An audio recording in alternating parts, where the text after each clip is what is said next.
Hello and welcome back to the Double One Radio Podcast. As always, I'm your host Ryan, joined by my lovely duo of co-hosts, Brett Hello. and Wyatt. Hello. It's like Wyatt's accidentally selected himself in Blender now, so I just gotta leap in there and steal Brett's joke. So, How could you? If you didn't say anything, no one would have known. well, that's the point, Wyatt. I gotta explain my jokes, and if I don't explain that I stole the joke from Brett, the joke hasn't been explained. You Your fumbled. explanation of the joke is that it wasn't yours. You didn't even explain. You fumbled. Well, I'll explain the joke now. Okay, so he's got this blue box, right? So all right, blue box, right? For those listening to the podcast that won't be able to see what he's drawing on the board, even if you're watching Blue it on the box. video, you can't see what No, he's you can see drawing on the box. board. Blue. That was a circle. I but would it's describe a my box. entire life as a blue box. You know what? Actually, no, that's a bad joke. We're gonna say Wyatt's Doctor Who now. So he's locked in a blue box. Oh, now you're not doing bad jokes. You're starting just now. No, it's still bad jokes. That one was just slightly less bad than the Blender joke. Right? All right. Moving on to what we do at the start of every episode, which is look at all the terrible news that's happened in the world of the games industry this past week. We all want to make ourselves Better every sad, time. and we just want to start off the episode on just a bad note. There were a whole bunch of delays. That's the gist of it this week. We got a whole bunch of delays. So we're just going to quickly run through the major delays. We have been told, I believe... Actually, wait, some of these... Okay, Dying Light 2 is the one that was definitely delayed, right? Mhm. Battlefield Again. 2042, okay, that also got delayed because we didn't have a release date Yes, for that. yes. Or we did have a release date for that. Yes. So that we did get 2 delays. I thought for some reason that one of them we hadn't had a release date for, but we did have release dates for both. So they have been delayed. Deltarune Chapter 2 came out. It's out right Came now. out. You can go play it. I very did not good. know that, actually. That's pretty cool. If you're into the Deltarune Toby Fox games, go play that. I'm sure that'll be good. Very good. That's pretty much it. We don't have a lot of news this week. There was a Final Fantasy XIV live letter, very good, but doesn't matter to anyone that doesn't play that game. Do we want to talk about people whining about God of War? Did we already talk about that? I can't remember. I think we mentioned it, but it's worth mentioning again because it is stupid still. And it's happened Yeah. more over the past week. So people were whining about God of War using the same assets in like a recycled animation of getting into a boat. And I don't know about you guys, but every time I get into a boat, I really try to get into that boat a completely different way. You know, I really just try to, sometimes I jump from the roof of a building, sometimes I like get in the water Backflip. first and then Sometimes climb you up. come up. Yeah. Sometimes you come up through the bottom of the boat. Yeah, sometimes you just Yes. T-pose through the boat. So, like, it's a dumb argument. It's a dumb argument, all right? No. Also, people are complaining that Thor's too thick, which is I like to imagine it's people complaining that he looks like he looked like in the Marvel movies, and they're like, "Oh, he can't look thick now. That's not okay. well, we isn't can't like have thick Thor." and isn't Thor traditionally like portrayed as being Yeah. like a larger fella in like Well, almost all the in Norse Norse gods are, I mythology? think. yeah. I think So- even Because they're Loki Norse. is a big boy. But I will say on the topic of like reusing animations, if it's an animation that looks really good and you want to reuse it for your next game because you're trying to save money and time to work on other things, there's absolutely nothing wrong with that. One of the smartest things you can do in game development is to reuse your assets because Yeah. if it works, Hey, I mean, Wyatt and I both been doing some Deathloop. Deathloop copiously reuses Dishonored assets. No one's complaining about it. Well, there are people complaining about it, but no one. No Sensible no one's is taking those complaining complaints about it. seriously. No one's Yeah, taking those because complaints like seriously. you can complain. There's the same cabinet in Deathloop.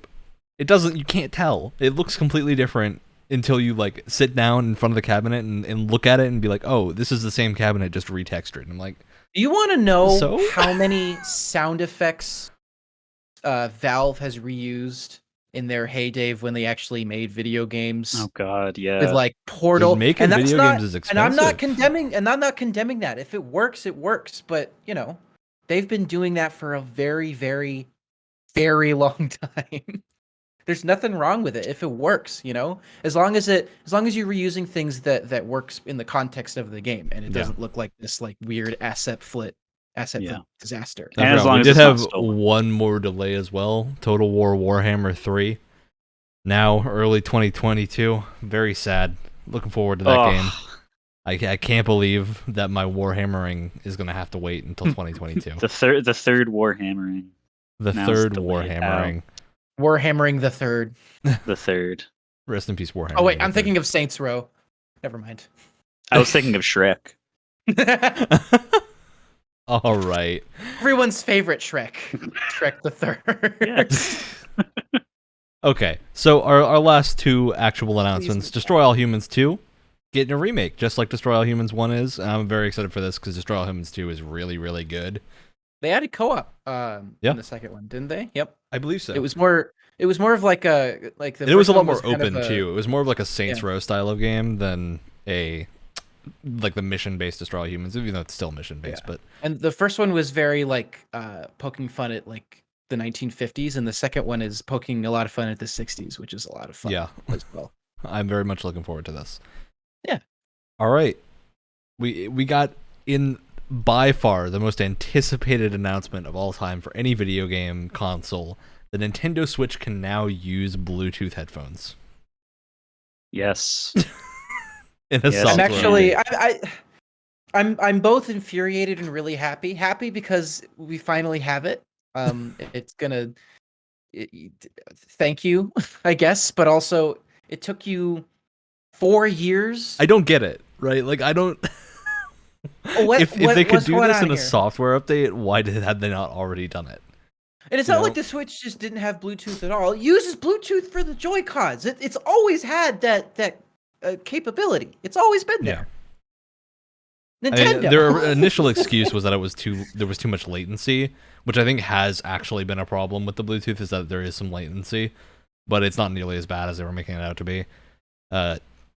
Yeah, it's bonkers to me. The same thing happened recently where the PS5 got a software update that now allows you to use 3D audio with soundbars and TVs. I still have the issue. You cannot select headphones as an output option in the PS5 if you're using headphones that are plugged into some other thing than the controller. So like I have my headphones plugged into a sound manager thing that I use to unify my audio from my PS5 and my computer and whatnot so I can listen to all of it at the same time. I can't tell the PS5 in any way that I'm using headphones. I can use the 3D audio for the sound bars, but it doesn't work with headphones. It sounds awful. So I just want them, just let me select the headphone mode. They're right here. They're on my head. Sony, I don't know what you want from me. I bought the headphones. I plugged them into the little hole. What more do you want from me? I'd rather not have a cable dangling from my controller, please. It doesn't sound very pleasant. All right. Moving on to, I think we did talk about this a long time ago when it first became a thing, and that's that Marty O'Donnell has been found in contempt of the court over the use of Destiny's music assets. So we talked about this a very long time ago where we mentioned Marty O'Donnell's YouTube had been taken down and like cease and desisted, and he was complaining about that, and we didn't have a lot of information about it at the time. Turns out the reason it was cease and desisted is a lot of that music was unreleased stuff from Destiny and Halo. You know, stuff that you, even if you want to release that as an artist, unless it's like specified in your contract, you can't go releasing music for projects that were like rejected without express contracting between those things, right? Right. So these songs were still, I think, technically owned by Bungie, and then O'Donnell went and did it, and he's been found in contempt of the court. So what this actually means for it, I don't think we know yet, because we don't have a definitive ruling or into this, but O'Donnell has been ordered. He has to pay Bungie all money that he received from the sale of related materials that he uploaded to Bandcamp, because he uploaded the music to Bandcamp. Okay. So any money from that is going to go to him. How much Bandcamp money do you think he made? What's that good? They're saying it's no. probably around $100,000. So he makes more from the Bungie contract that he's still on every year. So I mean, I don't know. I just don't. It's annoying, but I almost it's wonder if he did bad this hill to die knowingly. on. I almost wonder if he did this knowingly. It's like there's no way that whatever like monetary hit I'm gonna get from this is gonna like affect me in any way, and I'm gonna do it just in contempt of you guys because he hates Bungie at this point. I do wonder. I think this could mean we don't see him doing Bungie music going forward. Good. So I wonder who they'll get to replace him. I don't think it's really a case of we're going to see him again. Maybe in a different video game series, but he's kind of burned a lot of bridges over the past few months with a lot of devs. So I don't think we're going to be seeing him in games for a while, and he apparently doesn't really like doing game music. So it's sad because we got some bangers from Marty O'Donnell, but you know, you can't really avoid the situation. All right. Now it's time to cut the news and get to the actual podcast episode that we do. It's episode number 77. We're doing asymmetric multiplayer talk.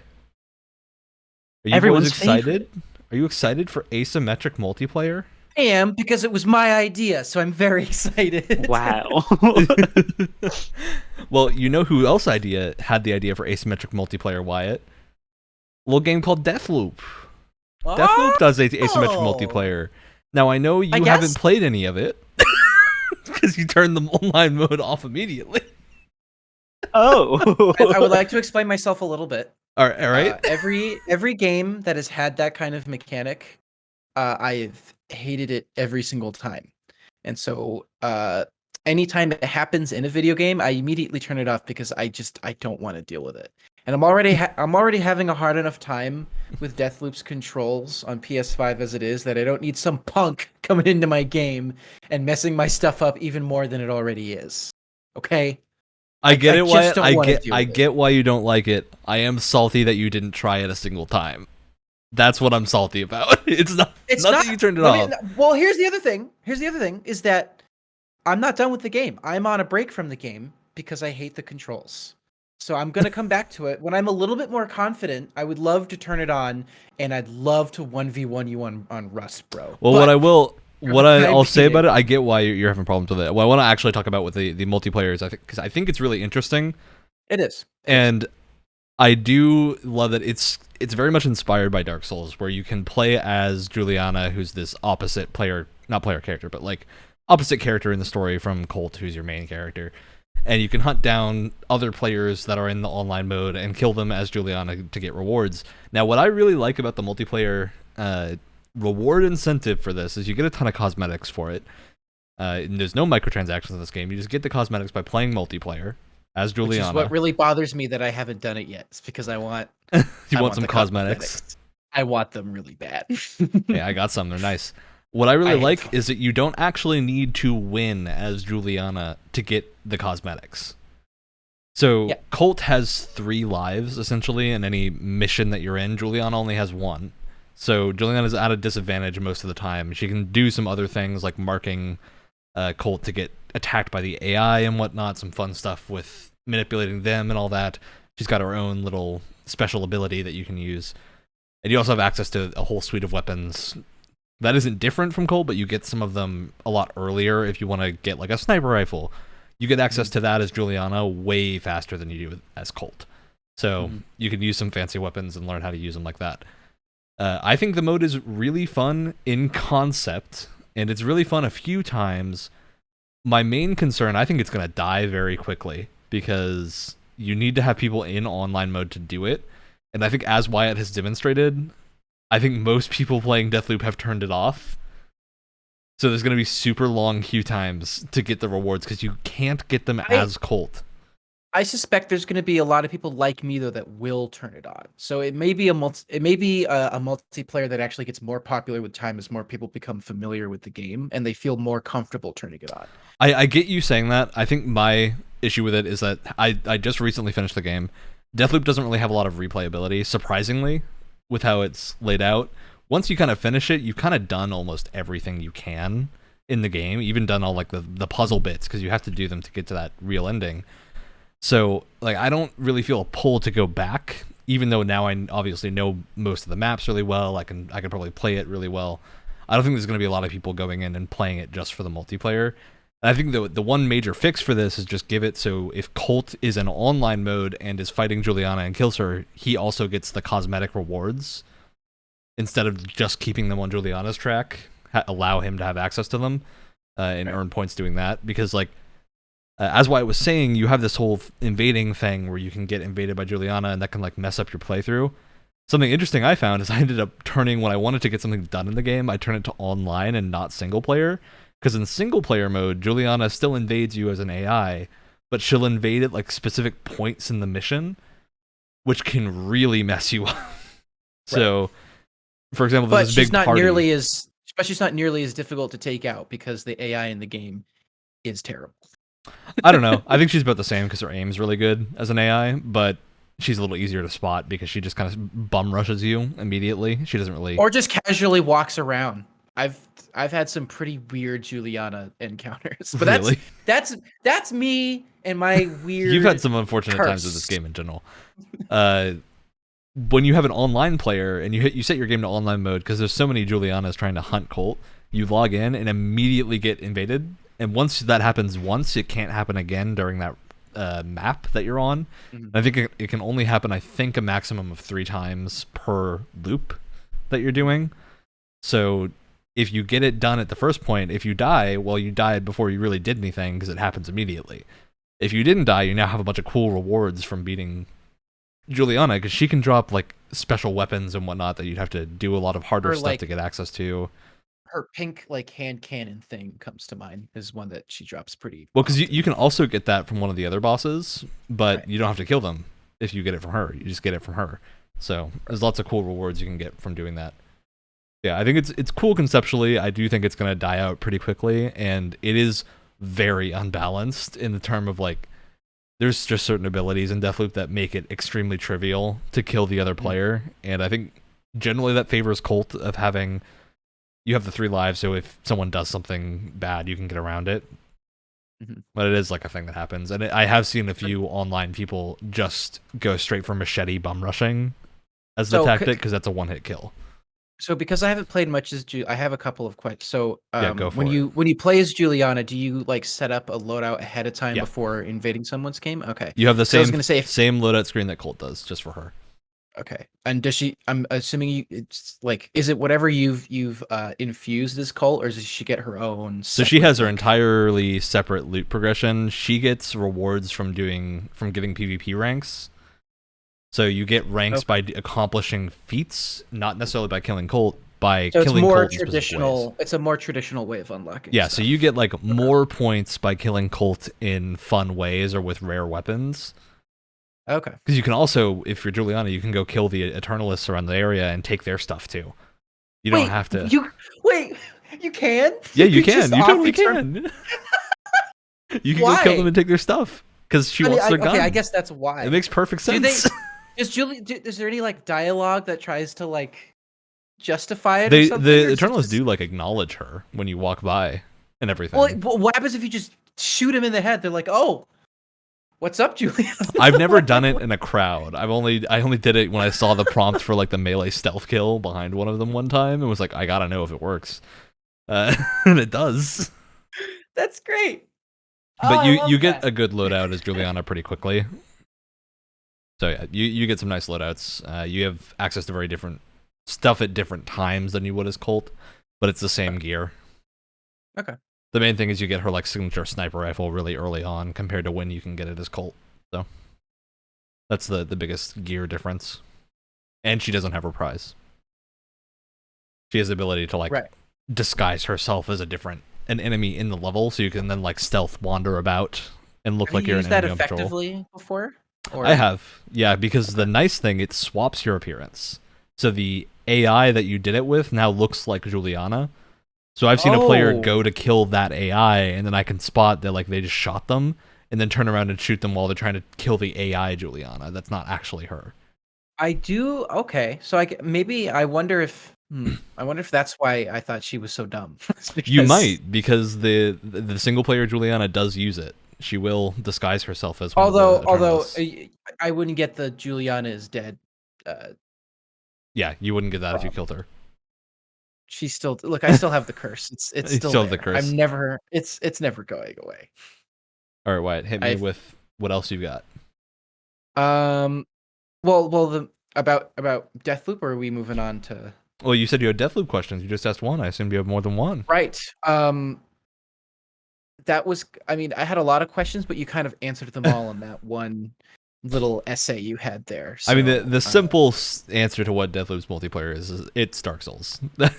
That's what it is, essentially. Well, it's also because I'm not a Dark Souls player, so the one I compared it to the most was I know that Watch Dogs Legion and 2 has a similar kind of invasion yeah, mechanic, but 2 has a that's a similar lot thing. more annoying. The Was it in Legion or is it not? I don't remember it being in Legion. At least I never encountered it in Legion. But then again, the servers were really bad at launch and everything, and had a bunch of issues. The online It's an wasn't Ubisoft working, game. so I don't know. Maybe Although- it got added.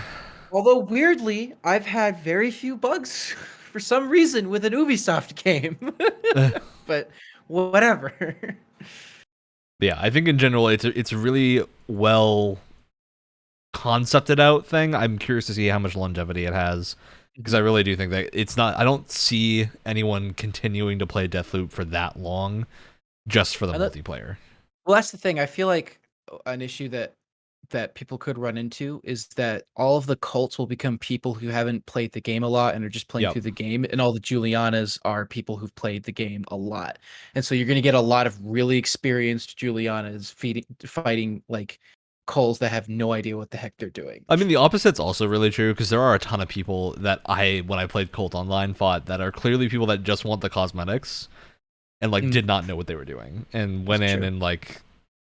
I fought a lot of Julianas as Cult, where like the main tactic I always used was get in buildings, make it so you intentionally get AI heat so that she can spot you, and then just kill her with a shotgun when she gets close. That seemed to work every single time. I'll put it this way: I have never died to a Juliana as Cult. I've lost like one reprise charge, but I have never died to a Juliana. Right.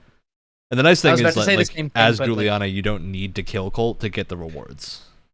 Yeah, that's good. It kind of gets away from the griefing that could happen with that, where you're just trying to like ruin people's runs. It's intentional griefing, which means it's not quite as bad. It's structured griefing, where like you can That's you can do a set amount of damage. You can't really completely ruin the game. Right. Yeah. Right. Overall, yeah. fun No, mode. I think you I had an official list of questions here. And I think you got all of them, so thank you. I was reaching for a piece of lined paper, but the closest thing to me was a newspaper, so it didn't really work. Now, Brett, Wyatt and I just talked a bunch. Yes. What's your asymmetric multiplayer you want to talk about? I have. Well, I made some pre-show notes here that I have on my phone, because I put some thought into this one, because this is a genre of multiplayer game that I think is either really fun or really tedious and horrible. And I don't know what makes it like good or bad, because I mean I'm not just going to single out one. I'm just going to kind of list out the ones that I thought of, and then we can probably break into conversation on like one of them or something. Go for it. So I have of ones that I have like actual lucid memory of playing. Due Process, Rainbow Six Siege, Operations or Rush in Battlefield, Invasion or One Bomb or Infection in Halo, and I forget what the mode is called, but the Left 4 Dead 2 mode where one team is zombies. I think it's just called versus mode. Is it just Yeah. I mean, it makes sense. Like infection mode in other games. It's and I was kind of thinking like things that I more enjoy tend to be on the Operations or Rush or Invasion or Infection, Left 4 Dead kind of like side of things. Not to say, because I do like Due Process is pretty fun. You do like Rainbow Six Siege. We all know that. And I love Rainbow Six Siege. But just for like a kind of like split, there is a little bit of like a sub genre split between these ones that I came up with, where it's like Some of them are very what I would call like super tactical, and there's a lot of other games like this where it's like attack and defense. It's a classic like Counter-Strike style stuff where that's the asymmetry comes from the attack defense style thing. Um, and all of them tend to be pretty military focused and are super like one headshot you're dead, or there's like a down mechanic where you get revived, or like it's super like serious. People get really mad when you mess stuff up. People get really mad when anything happens, and like the gunplay is super tight because that's just the kind of game that it always is. And then there's the variety that I kind of like better, where it's like a theme, where like infection and invasion in Halo, that's not like that's not normal. Yeah. There's like a very clear, separate from the normal game theme running here, where like as a multiplayer game mode, having a human versus covenant thing going on is just so cool, and it works in the reach matches really well. Infection, I mean, they didn't get actual flood models until Halo 4. But even and then they without them, it was still always super fun. I would just like yeah, rush at that people with was energy swords. Yeah. exactly, yeah. And that sort of theming, like how like maps that were later added, or like community maps that always tried to be like super spooky and stuff, like that was super cool. And I think those, they kind of fall into like party modes almost, where I mean, I don't think, for most people probably don't take Halo very seriously most of the time when I they're playing. mean, I mean, Are you Um, sure? I mean, most people. But like when when I'm going to play Infection, I'm not like, "Puh, I want to get top of the scoreboard." It's like, no, I want to run around the map like a lunatic until I find where this is everyone's just my hiding, Smurf and then account. it's there's more fun, silly party aspects, even to Invasion, I think, than just the normal parts of the games. That I think these specific kinds of asymmetrical game modes kind of bring that aren't in the normal like multiplayer. Like Slayer is more just straight up, just no bells and whistles, exactly normal what you would expect from a Halo game, and the kind of spins that you get from Infection and Invasion. Invasion's definitely a little more competitive, but there's still Well, it's in the like you can competitive playlist on MCC. That means ooh, automatically which which it's more means competitive. it has to be right. Um, but you can still be that person that has like that headcanon of like, oh, there's an actual like a cool story narrative reason why this is happening, instead of it Yeah. just being Right. like, who cares, multiplayer, or like war games or whatever they tried to spin it as. And that was the Um, coolest part about Invasion, is that they didn't it's not always consistent with the maps, but they have a little like, Spartans, you need to go do this and that thing. It was pretty mhm. light, but it was like a cool, Yeah, I'm obsessed with that when they try and contextualize your like multiplayer fight in some way. Like it's part of a exactly. Yeah, larger story. that's why like these are different than just the ones where the tactical part of the gameplay seems to be a lot more important than the story part. Mm. Um, like in Rainbow Six, like every operator used to be like super like realistic, and like even before the game came out, like all the beta stuff is like everyone was in like super real like riot gear, and there was no like crazy camos and like dangly stuff off all the guns and stuff. It was just like super tactical, real stuff. And I mean, they've tried to add story things, but it's horrendously stupid, and then they stopped. So I don't think that's really like a separate theme from the rest of the game, because it just is the kind of the game, and the kind of game is tactical, so that bleeds into just all of the gameplay there. But going on the I'm trying to think of exactly the word that you said, but like where the Spartans and the elites will get their like separate announcements that are in like character and stuff, like "Brr, attack the point" or whatever, when the elite Yeah. generals like yelling at you and stuff. That's totally the same thing that we've talked about before in like operations and Battlefield, when like the whistles start blowing and all your Oh, friends yeah. Yeah. start yelling for the charge and stuff. But the cool That part about that is that it's all player driven, which like yeah, gives yeah, it, it's almost, it gives it a sense of coolness that like you don't quite get from like a yes. preset announcement announcer. but that's like you can't have that in like regular TDM style games. Like this is a thing that they add these flourishes to exclusively asymmetrical game modes that like fit with invasion, fit with operations. Well, I think that's like a lot of And the fun of asymmetric game modes is that they're specifically diverging from the like TDM Exactly. style. I think like the closest to a TDM asymmetric game I've seen is Chivalry style of like attack and defense because like you are attacking objectives, but at the same time, no one really cares about the objectives. No. So- I will say too, you did leave one game from your asymmetric list. I would technically count it as asymmetrical depending on the mode you're playing. Star Wars Battlefront 2. Oh yeah, you're Yeah. right. You're Yep. right. I mean, Battlefront is like the the original Battlefront is a classic asymmetric multiplayer game because the classes are different Mhm. for each side.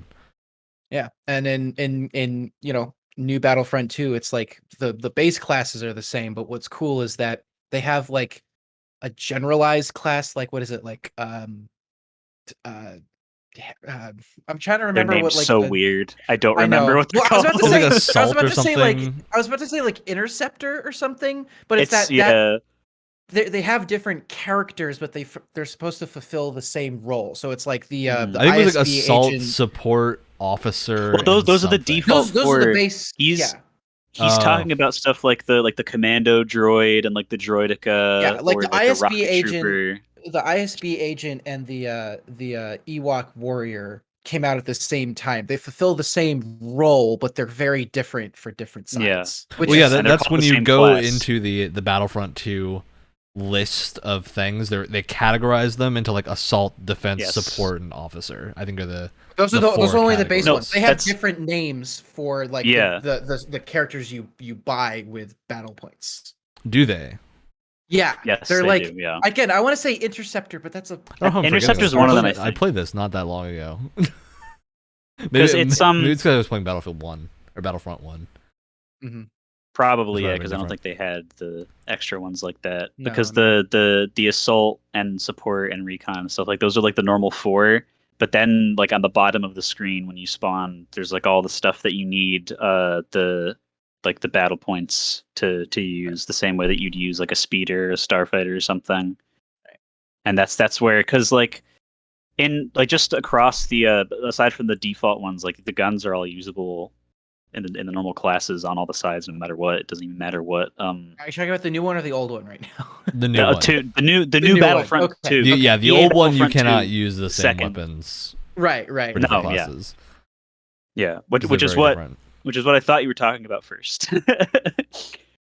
They Yeah. both are. They both Because I think Battlefront 2, the new one, has kind of leaned away from the fully asymmetric because it's got a good like spice of it in there though. yeah, It it's got has the enough. it's got at least the different visuals for things, which goes a long way. But yeah, it's Enforcer. not the That's case one of the where classes like I was talking about. Enforcer.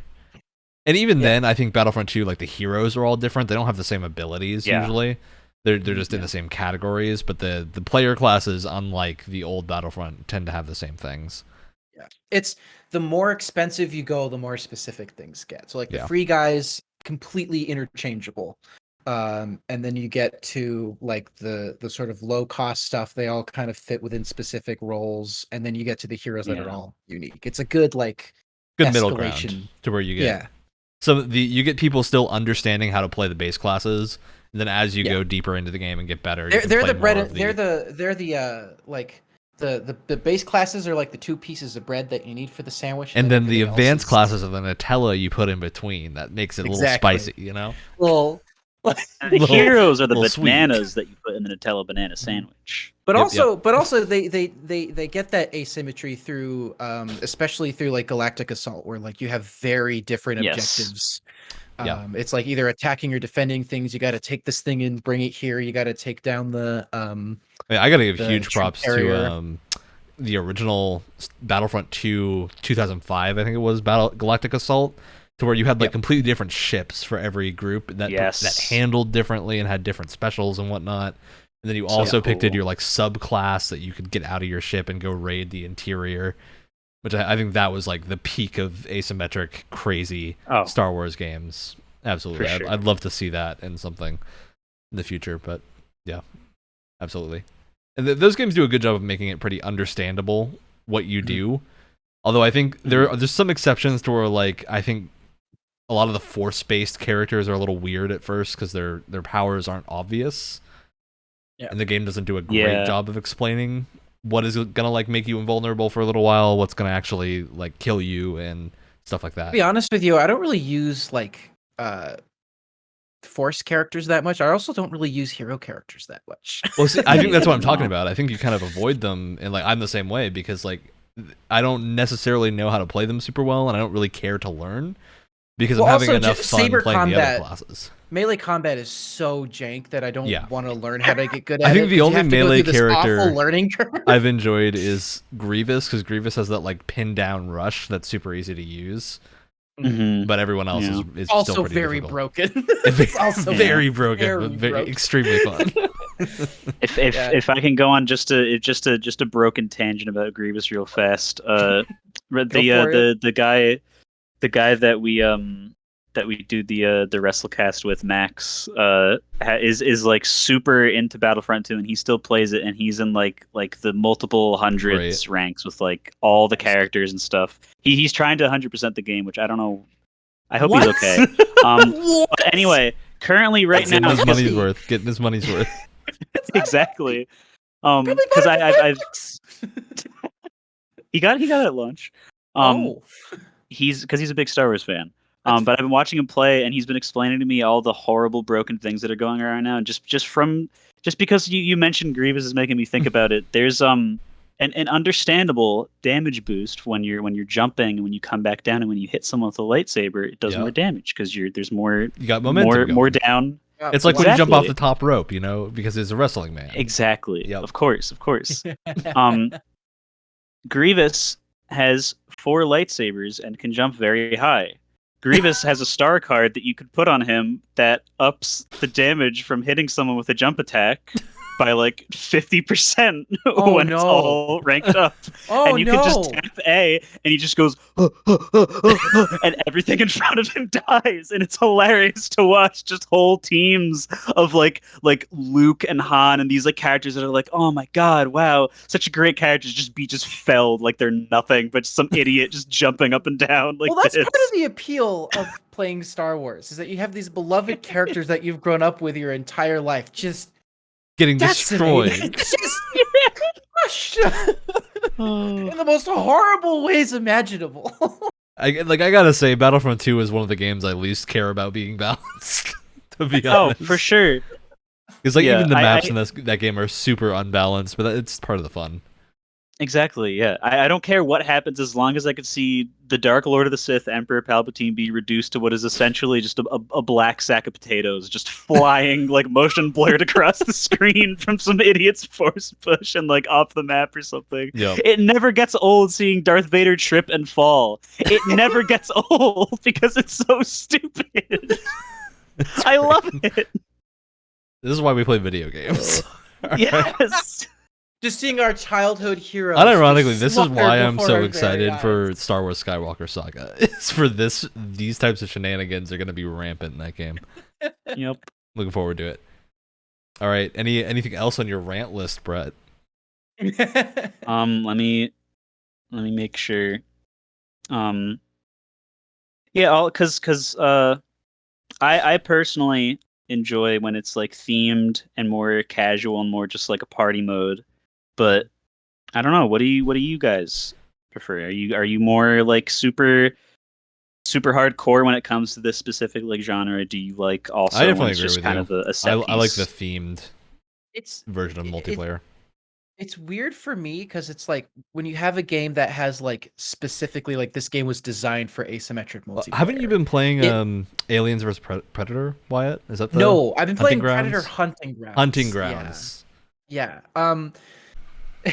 You laugh. I'm laughing because I think it fits the asymmetric stuff pretty well. It does, but it's also not great.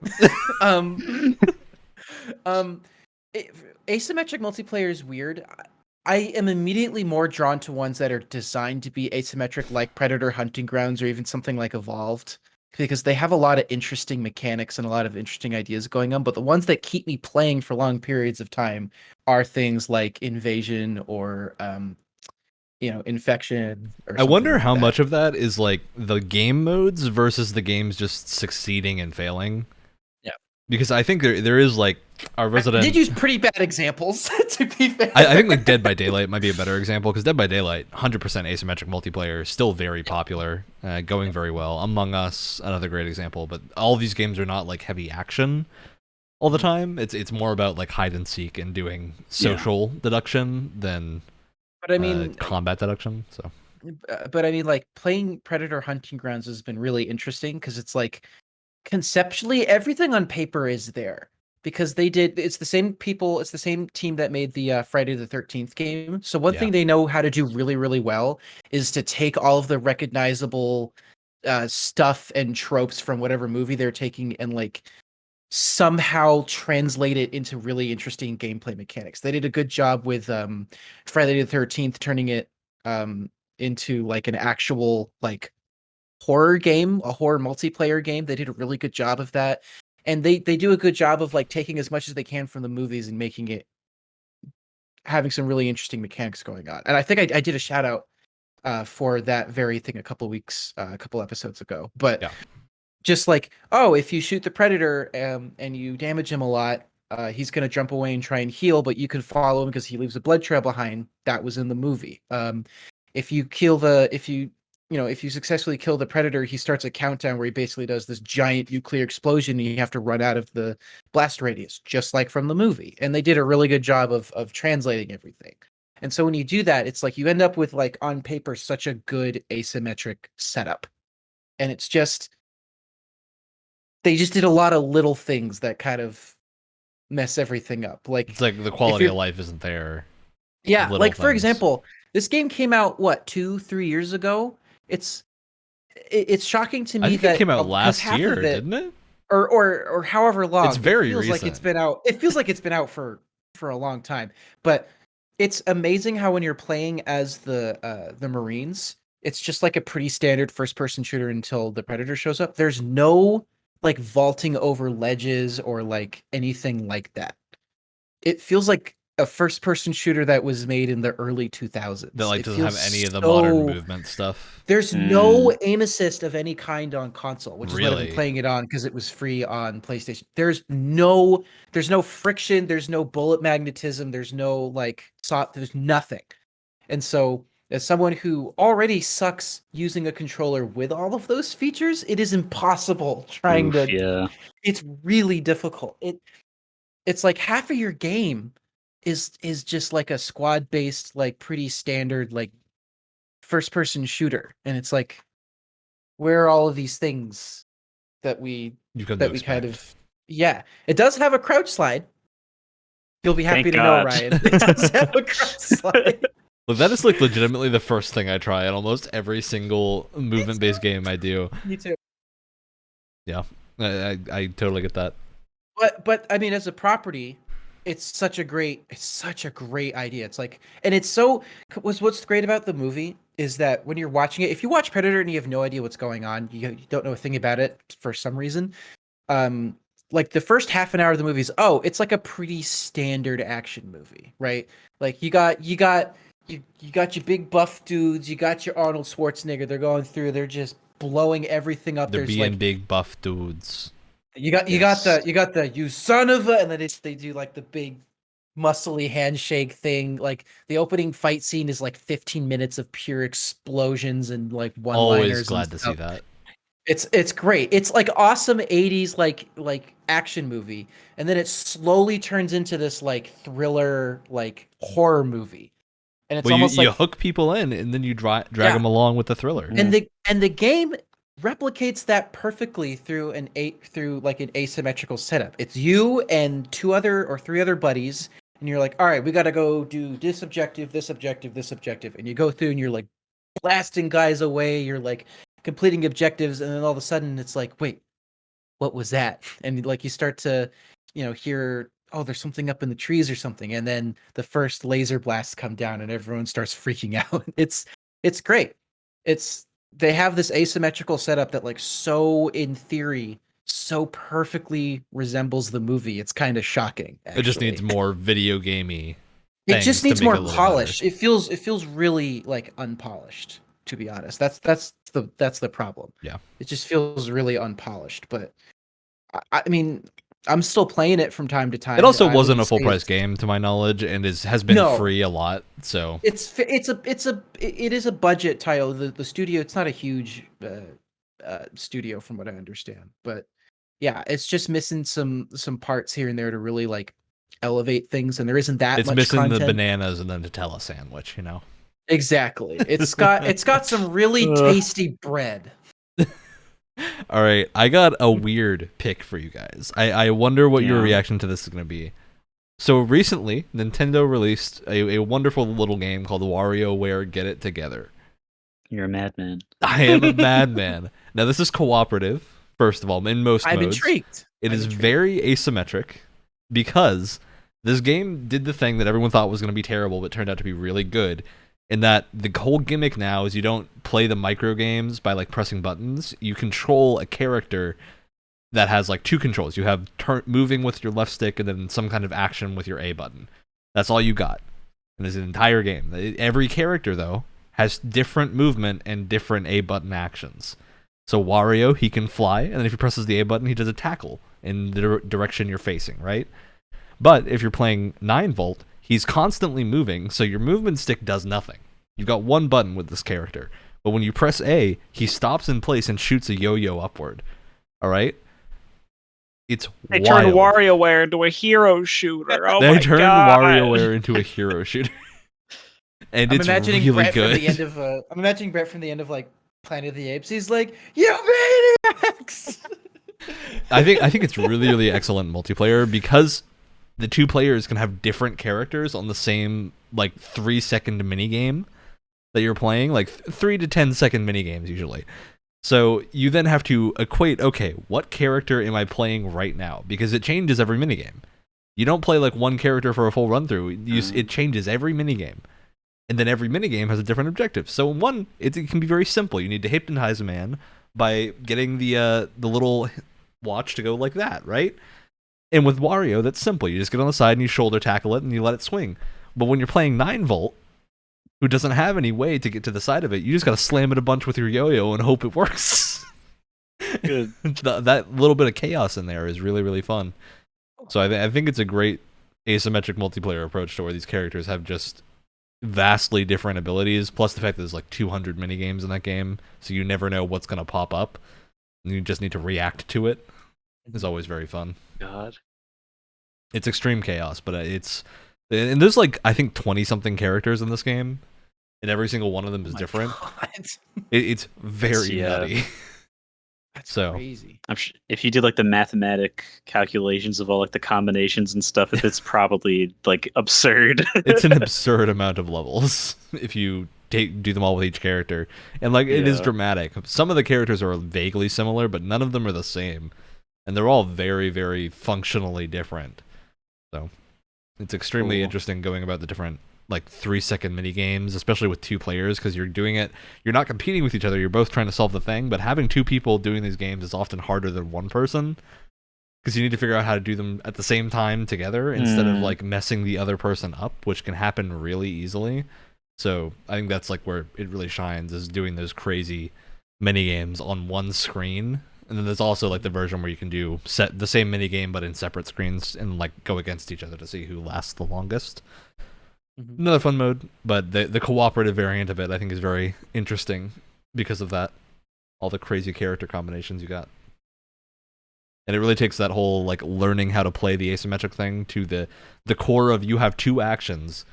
You need to be able to see and tell what those actions are within like a second of the minigame starting, so you can finish the minigame in the next like 5 seconds. Yeah, it's chaos. Now, one question I want to ask the two of you, and I think I posed this question when I brought up the topic originally.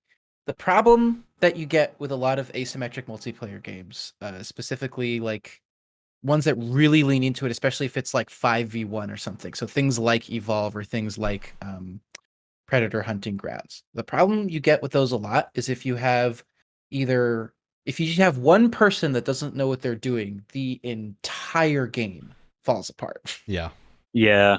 And when you get everyone that knows what they're doing, it can be like a lot of fun. It can be like some of the most fun multiplayer experiences that I've had. But if you just get one person that doesn't know what they're doing, the entire thing topples like a Jenga tower. Yeah. And so how, if you're making an asymmetric game and like a really skewed asymmetric game, how do you prevent that? Or like what are ways that you can do to kind of just prevent that from happening? And the biggest thing is balancing. Like what immediately when you mention Evolve, the first thing that jumps to mind is there's like Evolve had a very, very strict hierarchy of monsters based on how good you were at the game, right? Because there was like I remember there was the one like Wraith monster that if someone good was playing that monster, they just won. Like, there was basically nothing you could do. Or if they knew how to exploit Wraith, they knew how to win. And I think that's like the biggest risk is running into a situation where you have a character that is, especially if it's a like 1 versus 4, 1 versus 5 game, you have that character that's really hard to play, but when you can play them perfectly, you just win. That's not a good thing, because then what do the 4 players that are supposed to be fighting that thing do? Right? And it's hard to balance, because like in a normal multiplayer game, you can kind of generally assume 50% of the player base is having fun at any given time by winning or losing, right? But with an asymmetric game, you suddenly have, okay, if the killer in Dead by Daylight is always doing well, 1 person is having fun, and then 4 people are having a bad day. So you get that risk of like, well, if they really don't like what's going on, they're just going to stop playing the game. Because with an asymmetric multiplayer game, you're introducing so many more variables. Like if it's like, okay, if you have let's just take a bog standard, let's take a Call of Duty game, for example, because that is something that is very recognizable. It's like you got 2 teams, and then based on how leveled up everyone is, they have access to a similar arsenal of weapons, right? So it comes down to, is the map and the spawns balanced? Right. And, there is, gun balances and stuff as well. But if, say, like, Brett's favorite gun, the MP5, is broken, for instance, there's going to be a lot of people on the other team that also have the MP5. So it's broken in the sense that everyone's going to be using it, but everyone still has access to it. So what it really relies on is how well designed is the map and the spots. Asymmetrical, it's completely, there's so many more variables. It's like you have to make sure that the one guy by himself is powerful but not too powerful. You also have to make sure that the other guys have to work together in order to like, because I also think it's unbalanced, right? Where it, depending on the characters and what type of game it is, the one player may have to worry about things a lot less, to where maybe they only need to keep track of specific things, or they have something that always tells them where the other 4 players are, or something like that. And the 4 players then have to worry about everything of, okay, we all need to work together, which is always a huge issue if you're not playing at a pre-made But if you party. have one person that doesn't know how to use their medic if you have one person who doesn't know what's going on, the entire team falls apart. They also have the issue of, in these games where you need to know the map, as you were just saying with like regular multiplayer games, you gotta know the map. And then I don't think I've ever played a like 1v4 or 1v5 multiplayer game where the larger group of people doesn't need to know the map really well to win. Because they're always they have to check your corners. You have to constantly know, okay, is this an area that we can get attacked by the monster? Is this an area we can get out? Because I used to play a lot of a game called Natural Selection, which was the game with like the alien dinosaurs, and it was essentially 3 teams, but 2 of them were working together. You had the regular human players with their guns and their like turrets and whatnot they could set up. You had the monster aliens who could charge around the map as a thing, and then you had a commander who would command the monster aliens and like do RTS mode building.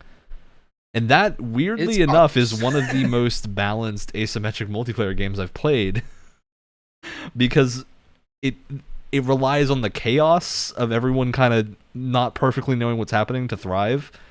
To where like the maps are very different, and it's super hard to just automatically win, because like it really comes down to skill. Of the commander can be really good, but even then you need your attacking monsters to get the requisite number of kills and currency and whatnot to build the things you want to build.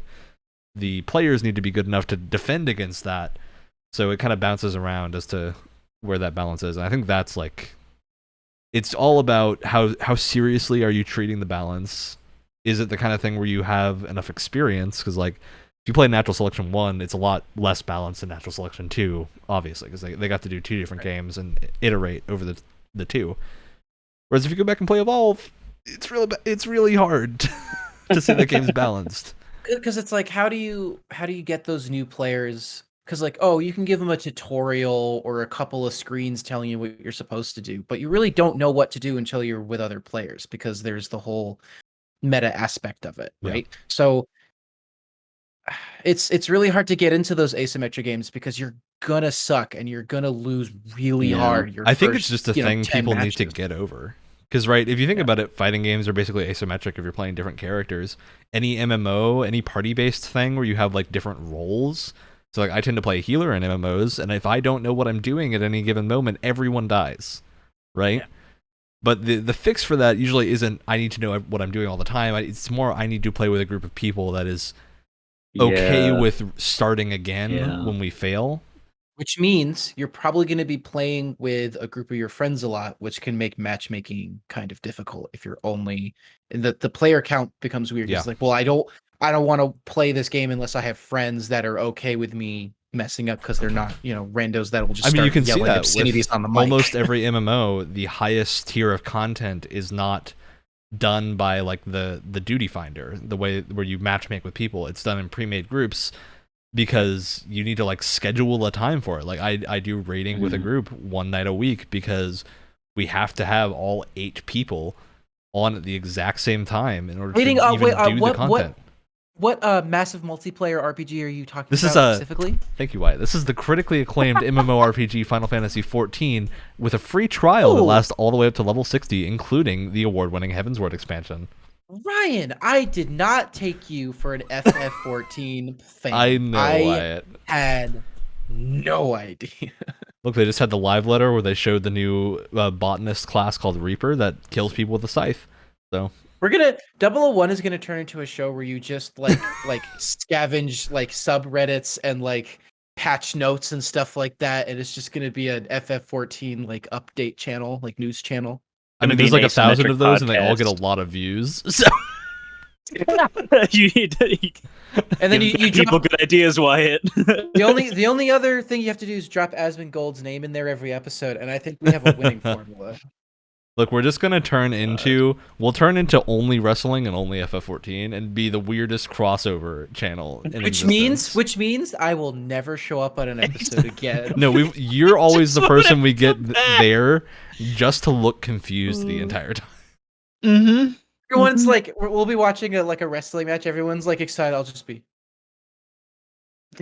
You're just looking like the guy from Full Metal Jacket. Just. We need to show you a match at some point, Wyatt, because I do think you might get a kick out of some matches. We got to show him Pac and Orange Cassidy. That'd be a good time. Oh yeah, anyone would enjoy that. Just my parents do. Therefore, anyone will. Your parents enjoy Final Fantasy XIV. Is that what you're saying? No. God no. Like, unironically, I think the game I want most in the world now is a Dynasty Warriors with wrestlers. Oh my god, that would be so cool. That'd be so crazy fun. All right, that'd be so off funny. Of this wild tangent. I want to recenter us. Right, I was going to recenter us because I think that we have reached a very interesting point in the conversation where I do think that, because I went into this thinking like, it's silly, Ryan, you can't just say, oh, just balance it, because this is so much bigger than that. Like, obviously just balance it, but like, what is like, it's like the worst thing to have to balance. Well, it's like a nightmare of QA is the thing. Exactly, yeah. There's no way to solve it without QA. I think with a baseline of like mostly agreeably good balancing, I think the thing that you need on top of it that will be whether like the game lives or dies is just like, can you foster that good community that will teach the people? Because Rainbow Six ain't have that. COD ain't have that. Like Battlefront 2. There's Community for Battlefront 2? What are you talking about? Titanfall 2 didn't really have that either. Yeah. No, yeah, but that's not asymmetrical though. Well, I mean, but, like, that's it's a legitimate reason why Final Fantasy 14 is still doing really well and World of Warcraft is dying. It's just because the community Yes. in 14 we've moved on. Well, Wyatt, I'm actually making a legitimate point with this to align with Brett's point. So I'm messing with you. Legitimately, I talked about the rating group. Like in 14, that's really easy to find. You just need to go look for people, and they're super welcoming to like people that have never done it before, just because they want people to play the game with. Whereas if you try to do that with WoW, you're probably going to get sworn out unless you meet like an eye level check and do some crazy application or something. Or I was just like, hey, you guys want to go do some raids? And they were like, yeah, let's go do some raids. It's very different. I think that's a huge part of it, is just fostering that community. Which is hard. Like you'll get like, I mean, I play a lot of games, so that automatically means you'll get angry people in almost every game you play. But like it's just like the difference between playing Siege as someone who either hasn't played in a really long time or is like just getting into it for the first time. It's like so many people don't care and just want to win and don't see the path to them winning is helping you help them win because it's a team game, and just want to be like, oh, just like shut the hell up, learn the map. Like, what are you, stupid? Just like your aim sucks or whatever. And they probably had someone helping them. Exactly, yeah. That's why I would love if like Battlefield had like an opt-in squad leader thing where you could say specifically opt me into being a squad leader because I want to actually teach people the game and like direct them to do things. Because like I would probably not do that, but I would love to have someone that is a squad leader doing that so that I knew what to do, right? Totally, yeah. Because that's what's kind of happened because Due Process, which is a very similar game gameplay wise to Siege in a lot of ways, is such a smaller game by such a massive margin. Like the people, the dynamic that you guys were talking about with Deathloop of like people who are playing the game for the first time and people who have like 2,000 games under their belt is like, that's all there is. There's like barely anyone in the middle. And even like in the middle, you're starting to get to that same skill level that you can get. It's like trying to get into Smash now, right? When you don't have a new Smash game out, you got to deal with everyone who's just way better than you until you get it. Yes. I do want to mention. Oh no, keep going. Cause I'm almost done. But since Due Process is such like a niche game compared to Siege, like all the people that are playing it know that, hey, if everyone that plays this game is an asshole, this game is gonna go from like 600 players maximum to literally no one playing it, and it's just a multiplayer game, so we won't be able to play it anymore. So why be mean and why take it more seriously when it's just like, oh, this guy I can see he's rank 1, and rank is how many games you've played, so this is his first game. You use the wall charges do specifically this thing, and this is the color of wall that they work on, so make sure you don't mess that up next time. So just next time for the next game.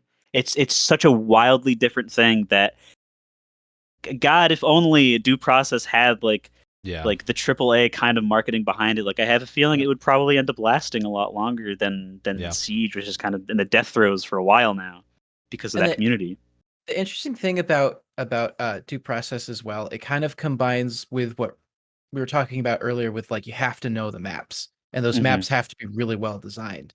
What's interesting about Due Process is that it solves that problem, but it also solves the problem of everyone is on a similar footing because no one can really memorize the maps. You can memorize the tile sets, but the maps are always different. So not only do you escape that problem with like, well, you have to have a well-designed map, it also is like, it kind of takes the better players and it takes the lower, the newer players, and kind of, it equalizes a lot, which was such a smart decision in hindsight. Yeah, that's why I ended up getting into it in the first place. And it's like to the point where, randomization and doing a lot of things to make the maps different every week is going to end up with some pretty bad maps. But you only got to deal with it for a week, and you probably won't even see the same one twice when you're playing for that weekend. So plus, when you're going through a really rough map, the other team's going to have to go through it too. Exactly, because they switch sides. All right. So it's that time of the show where we're just over an hour in, and that means it's time to play a game. Oh, God. Are you guys ready to play this totally not asymmetrical game? All right, in the spirit of Nickelodeon All-Star Brawl coming out, Oh Christ! we are going to be creating our very own roster for a platform fighter. All right. I am so hyped. Actually, this is going to be great. Now, normally we like to talk about video games here, and video games are great. We talk about them all the time, but all of us here are just on that edge of Gen Z and millennials. So I gotta ask everyone here to make a Disney Channel platform fighter using only Disney Channel characters. Now, Wyatt, you get to come up with our roster. Brett, I want you to come up with our stages. Oh my lord! This is gonna be rough because I didn't watch too much Disney Channel as a kid. Are we talking about? I'm assuming we're just talking about like the live action stuff. Or are we talking Anything Channel. Disney Channel, anything Disney Okay. Disney related. Channel. Okay. You got a lot to pull from. Right. I'm on. here with you because I'm not gonna insult you for like, oh, duh, Wyatt, that's a Cartoon Network thing, because I don't even know at this point. I mean, I'll tell you this: I'm not going to be strict about it. I don't have anything in front of me telling me what shows were Disney Channel and not. Can I pull up a list real quick? Yeah, just go to, ahead. Go ahead. Jog my memory. Now I want us to get. Phineas We and need to Ferb get is our Disney, all-star. What? Phineas and Ferb is Disney, yes. Maybe? Are they Disney I don't know. Channel? All right. We'll say To the it is. list. To the list. Oh, I forgot that was Disney. All right. So, Brett, I'm gonna ask you, what is our Battlefield equivalent? Our default stage. What is it? What Okay. Disney property is this stage? We're taking a trip back to something that I haven't heard anyone talk about for millennia. All right. Now we're like super default. Like I'm thinking like as default as like Final Destination almost, where it's just like a couple floating platforms, like nothing to get in the way. This is the Jetix phase. This is the Jetix stage, right? Where it's just do you remember the weirdly like early 3D animation Jetix like commercial cutaways where it's just like some weird gray low poly highway with like the angry Jetix man riding across it in like a car or something? I think I actually do know you what even you're know what I'm talking talking about. Yeah. I think so. Yeah. Just that's gonna be it because I said so. All right. Because no one's thought about Jetix in 500 years. Fantastic. I can't believe you wrote Bring that up the as list too. Fantastic. Well, can I say my first obvious selection? I have a whole list here, but I want to say the first obvious one. We gotta have Kim Possible on there, Okay. obviously. Gotta get Kim Possible. Yes. I also couldn't. I forgot that Gravity Falls is a Disney show. Yes. So I couldn't choose between them all, so I wrote them all down: Seuss, Dipper, Maybelline, and Grunkle Stan. I right. can't decide which one I want more. So we got our Gravity I put 'em Falls all in cast. there. We do. Now I gotta ask you, what is Kim Possible's final smash? Oh god, I'm not overly familiar. Doesn't she have like a weird like hamster or something? Yeah, she's got the hamster. That's Ron. Ron know has it's the Ron weird hamster Possible. that like spins around the thing, but kind of looks like him. Maybe she like calls in Ron for like some crazy like Cool duo attack or something. Yeah. And then Dipper can pull out like the Does the book have a name, or is it just the journal? The book with the six fingered. It's the book with Kim Possible.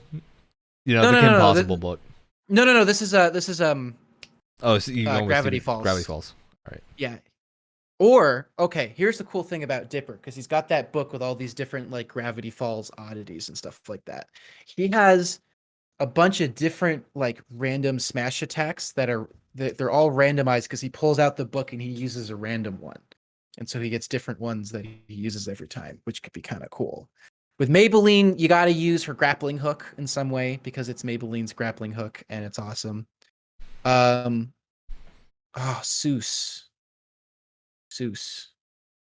Seuss builds stuff, so maybe he could like do a Minecraft Steve and like build something and mess someone up. I don't know.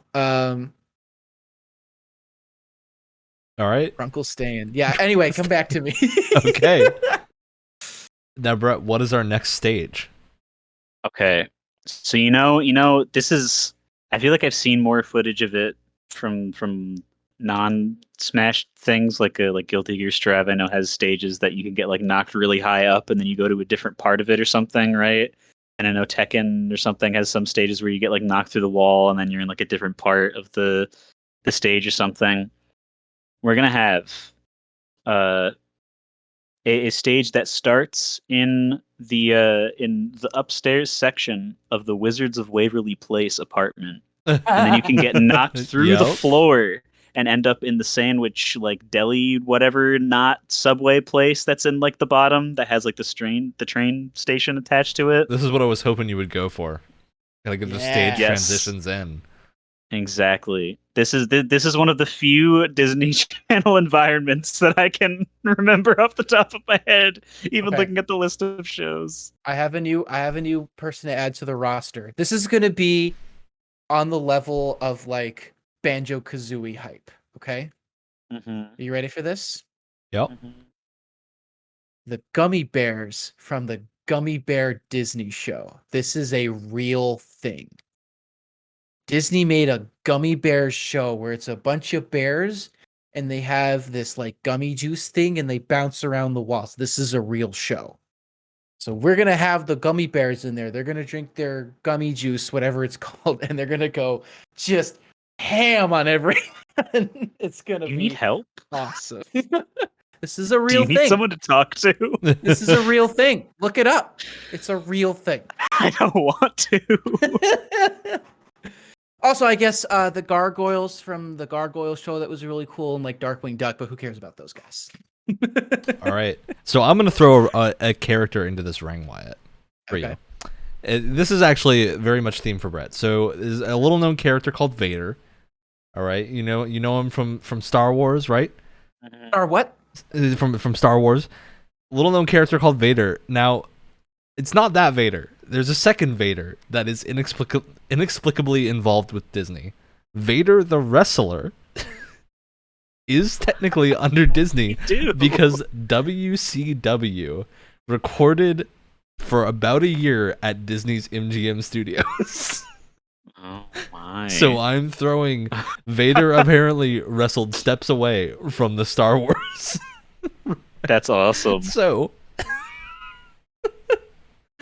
I'm That's throwing Vader in as a awesome. character. Good. I think it's just a nice little coincidence. Now, Wyatt, what is this final smash Who's? from your character? Knowing nothing about it. For wait, which character? One of your characters. You got to give me a final Oh, smash. one of my characters. That's Okay.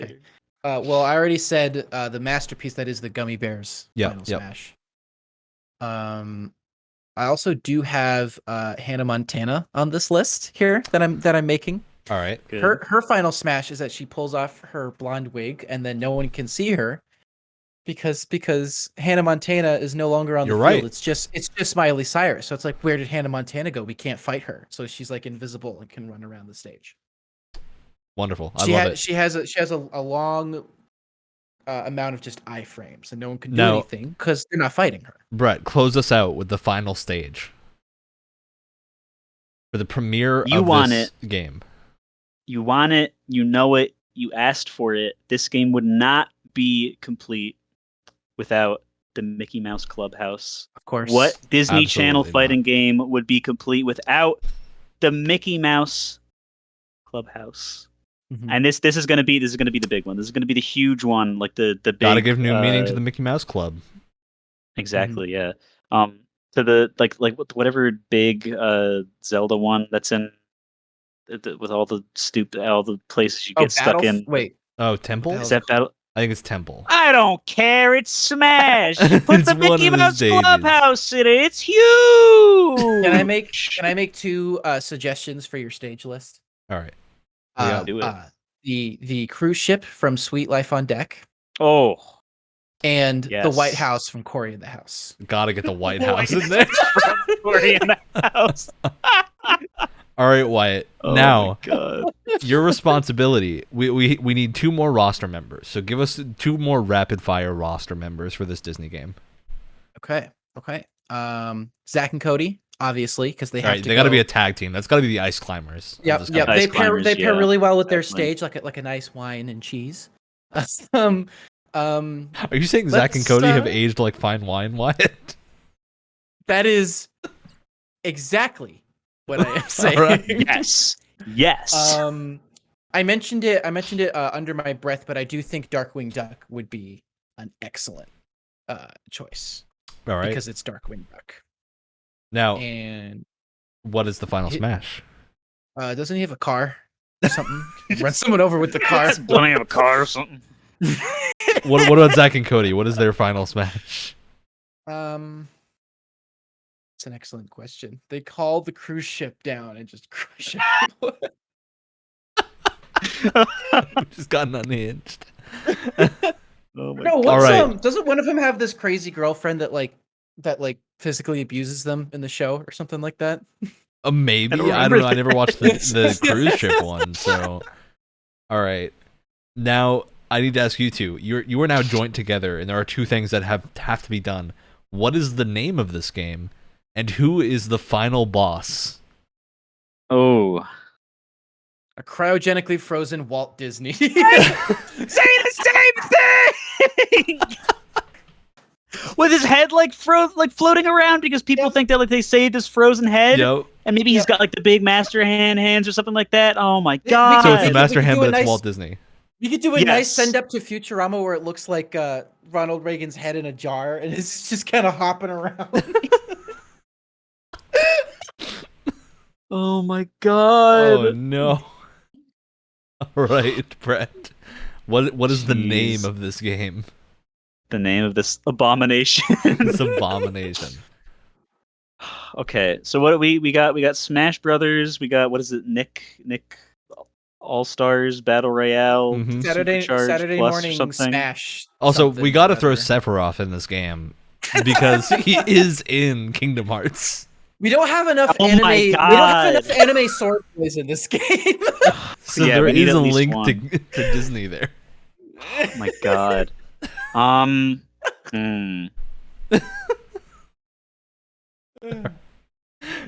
You're having a challenging time here, Brett. We'll do something awesome. We'll be like Disney Final Battle. Disney : Well, I was Final thinking like Battle. like Saturday morning, like Disney Smackdown. Here comes the pain. Saturday morning like Slam Fest or something like that. There's more that happens on a Saturday morning than the Disney Channel, Wyatt. Not for many of us, Brett. Not for many of us. You can call it Mickey Mouse Brawl House. Just really go for that Oh, Smash man. money. Kind of great, actually. That's kind of Brawl awesome. House. I kind of love Lord. that. All right. So we've created Mickey Mouse's Disney Smackdown Brawl I House. think this has more potential than our Transformers game. Dude, we just keep bringing the hits, man. I mean, hey, Come on. Disney could legitimately make a great Smash clone if they just pump some money into it because they have one yeah. hell of a roster. Oh yeah. and one the that Smash people style thing is a care lot less about. violent than fighting. Think of the amount of Disney princesses they could have as DLC. Like, it'd be crazy. Dude, look, it'd be ridiculous. I swear, there has to be, if they did make that game and they put the wrong version of Mulan in the game, I would lose it. Oh my god. If they put live action Mulan and not animated Mulan, No, they're optional skins. They're optional paid skins. it just takes God. away the dragon. right. Just removes dragon from existence. Also, the enjoyment, the fun, the heart. Yep. You know, Yes. all the little Yes. stuff. All right. So we've done our game. God. We've awesome. done all the crazy things that we need to do this episode. Are there any other asymmetric multiplayer games we want to close out on? We got through my few. Any left on your list, Wyatt? Probably, but I can't remember. Here, let me look at my. You know what Steam I list do real need to, I did just remember that I have to give a shout out to the Assassin's Creed multiplayer from back in Dude. Brotherhood and Revelations. Dude, That that mode multiplayer was was so awesome. good. Brett, I don't know if you're familiar with it at all. I am. It is For people that are listening and haven't played it, Oh, it's good. basically a like almost a hide and seek style game where you have to try to Yeah. figure out who's a real player and then go ahead and do the Assassin's Creed thing, stab him in the back. you got all your crazy Assassin's Creed gadgets, but it's super fun. Of like this, it's this crowd deduction kind of thing where you have to look and figure out who's an assassin and who isn't. I do have a shout out. Yeah. For an asymmetric multiplayer game. Batman Arkham Origins. I did not play this multiplayer, so I did. give us an outline, Wyatt. What was this multiplayer? So it was developed by Splash Damage, who, if you know what they've worked on, they did some really good Wolfenstein games. They also, unfortunately, made Brink.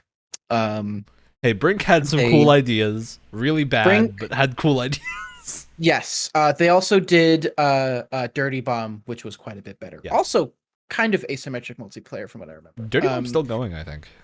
But Just barely. so, Batman Arkham Origins multiplayer. There are like 2 or 3 gangs. You have like your Joker gang, your Two-Face gang, and like your Penguin gang or something. That's like a pretty standard cover-based third-person shooter. Everyone's going around shooting everybody. There's also Batman and Robin hopping around, trying to take everyone out at the same time. I don't know why I didn't play this. This sounds awesome. It's really weird. It's really weird. Doesn't work as well as it sounds like it would. I think the best way to describe it is when you hear the words Batman asymmetric third-person shooter multiplayer game. You're right. That makes me feel a little weird. It is not nearly as bad as you would think it is. As soon as you say Batman and third-person shooter, I get a little bit. Exactly. All the red flags come up immediately, but is not as bad as that pitch would lead you to believe it is, from what I remember. Yeah, the theming pitch was good. The shooting bit lost me, but yeah, it's basically just Predator hunting ground with Batman. I mean, Batman is kind of like the Predator for the thieves. He literally has scoundrels, Predator vision. He has Predator mode in the game. So all right. That's a good one to end on, I think. Which means we're now to shoutouts. Brett, you look very disappointed right now, so I'm going to say you get to go first. No, I was just like, man, I don't know what about that Batman conversation. It feels like I've just disassociated from this plane of reality. I have a shout out ready if you need some time, Brett. No, I got one. Okay, go for it. So I recently beat the first Wild Arms game for the PS1, and it was really good. I don't know how, because if you guys remember, I really horribly bashed on 3 a while ago because I played the third one and it made me really mad. I don't know how it did a really good job at the beginning and at the end, but then the middle one was just like the worst. And also, like, almost at the end of playing it, I did research and realized that it came out before Final Fantasy VII, and it looks better. And I don't know how. I guess Square Enix really didn't know how to do 3D models yet, because man, I mean the battle models in 7 look great. They just couldn't handle having that many good-looking ones on the screen at once, so they had to go for these chibi monstrosities. Cloud had too much hair for them to process properly. He had too much angst. The 4 frames of the sword spinning animation were too much. There's too much Buster Sword. The Buster Sword is too thick for the lowly little PS1 to handle. All right. I got to give a shout out to our very own Alex, who couldn't be here tonight, but I am getting to steal him tomorrow morning, and we're going to go on a wild ride through Boston. So that's going to be fun. Boston? Through Boston. We got to park the car in Harvard Yard. Roaston? Roaston? All right. Roaston.